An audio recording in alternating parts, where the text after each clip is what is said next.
sa ganitong position which is so challenging and mahirap, pero kailangan yun.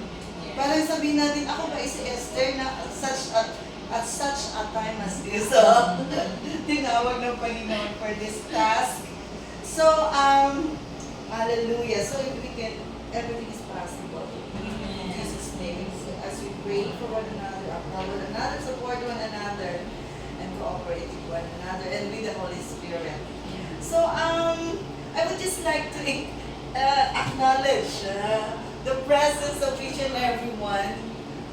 So, there are four sections in Panay, and I'm just new to the geography. Pero at least okay naman na napapag-aralan ng lahat. And even sabi ni Pastora Mildred na napakahirap makikibahay, maraming subsections and everything. So, sa atin na Iloilo section, si Pastora Mildred Uy, ang aton nga representative, na she demoted herself. Pero si Kila, marami siyang ibang responsibilities sa district and sa national din. And we have for our copy section, we have, hindi siya makahindi po. Wala nang choice. At pumayag naman si Pastor Lee, si Miss Mary Grace Reyes. Ayaw niya ng Mary, Grace lang daw. And sa ating section in Antique, very busy and very much in demand kasi nandun ang ating DS.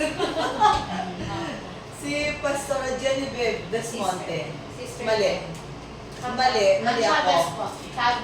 Chavez. Thank you. And for our Aklan section, we have si, ano po kayo? Sister lang. Sister.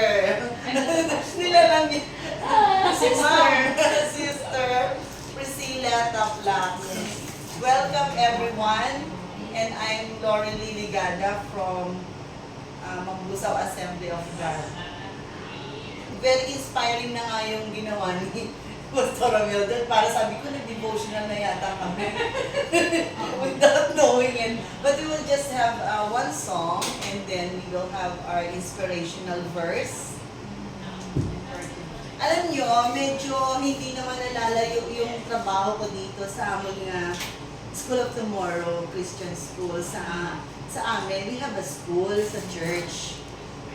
Pero hindi malaki, 27 lang yung students. Pero yung individualized wala, School of Tomorrow. And yung philosophy of Christian education, grabe ang adherence ng school doon. Siyempre, yun yung ng school. Philosophy. And yun nga, yung kung ano yung burden natin sa Sunday school, yun yung burden sa aming school, sa School of Tomorrow. Let us sing, the goodness of God. Hallelujah, Jesus. Oh, we come to you, Lord God, with praises in our hearts. Hallelujah. I love you, Lord, for your mercy never fails me. All my days I've been held in your hand. From the moment that I wake up till I lay my head, I will sing of the goodness of God. All my life you have been faithful. All my life you have been so good. Laki. Because as we observe, kung maliit pa lang siya, let's say toddler, pag nagatangis, anong papakalma ng mother? Ibigay ang cellphone. Pag nagwa ng cellphone, kahit coco melon yan, kahit na barley or any, din talaga, we have ang responsibility to disciple the kids. We have given them to the media. We have given them to the entertainment industry na hindi nakakakilala sa Lord. Sabi niya, and then there came a generation who did not know Joseph. Ay ngayon, who did not know the Lord. Who did not know the Lord. So, ang nakita ko dito, grabe ang aton nga pag-neglect sa aton nga Sunday school. Ang sabi pa dito, diligently unto their children. And talk of them when thou sittest in thine house. We are sitting in the house, pare-pareho kayong may dalang cellphone, mga pabata, mga pumatanda, nakaganyan. Sittest in thine house. Nasaan ang word of God na pinag-uusapan sa kainan? Sa habang kumakain kayo, hindi pinag-uusapan ng word of God. Wala na. At ikaw ay naglalakad. Papunta sa mall, papunta sa ano? Blessed is he that walketh not in the counsel of the ungodly. When we walk, by the way, dapat na papag-usapan natin yung word of God. Para ano? Para may sense. When thou liest down, matutulog na. Anak, tayo anak. I really appreciate and admire kung paano pinalaki si Pastor Mildred. So pag-istorya niya, the father who does not cease to teach their kids. Grabe ang ano. Alam niyo, naisip ko kayo, samtang pastor, naghahambal ka. Sa isip ko, paano nga naman? Kasi sabihin natin, paglaki niyan, pag teenager niyan, world na rin yan. Worldly na rin yan, exposed na rin, wala na rin yan. Pero, isipin mo, the word of God will not return to you void. Paano siya magkakaroon na i-review niya na may tumubo na seed dyan kung wala tinanim ng parents. Yes. Sabihin natin mapariwara o makod sa world, ma-influensyahan. Babalik at babalik sa Panginoon. Kung meron siyang, may nagtubo, may itinanim ka sa.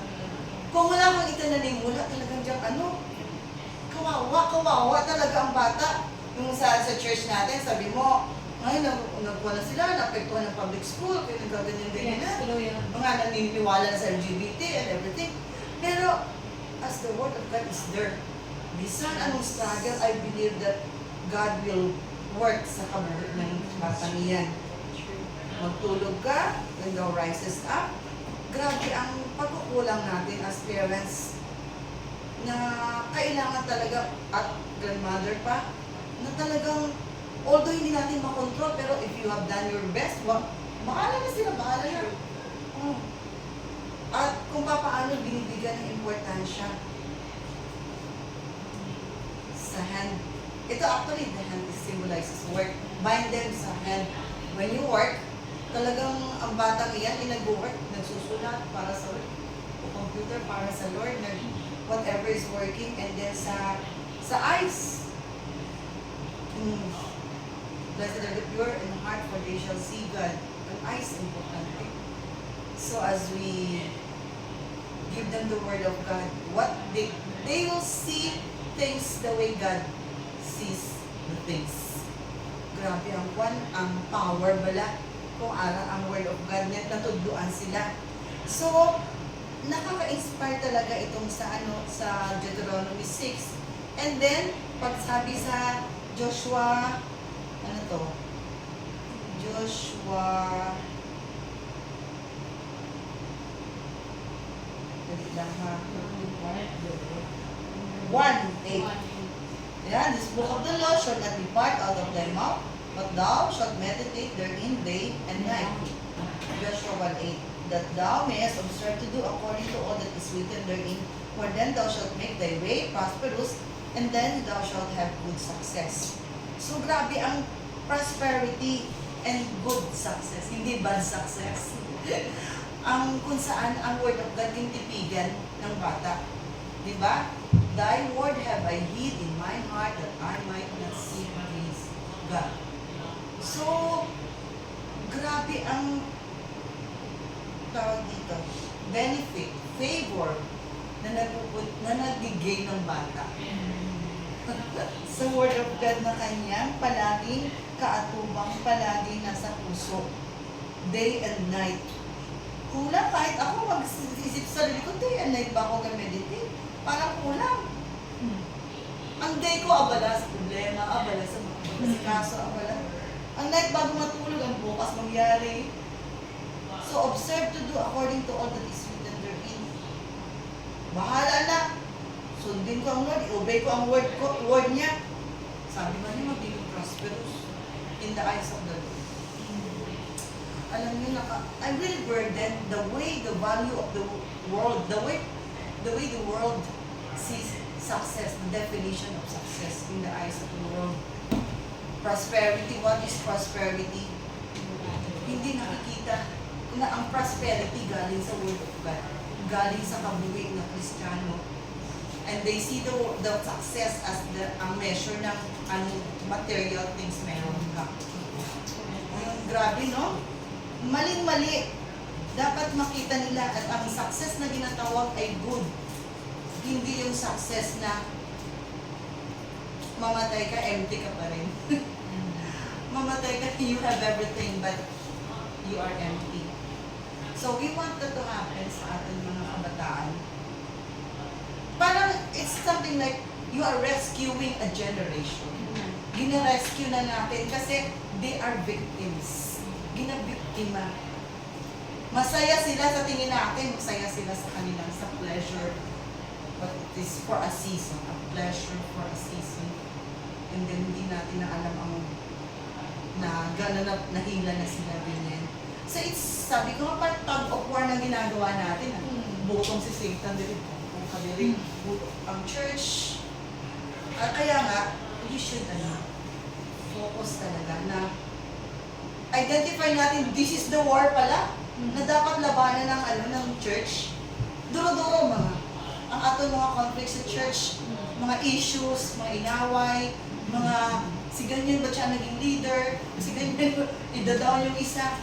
But we are forgetting the kids. They're growing na pala. Ay, kakagulong church. Sino dapat leader? Sino dapat sundod? Sino dapat... Yan pala, we have to identify ano ba yung war na dapat nating inaway.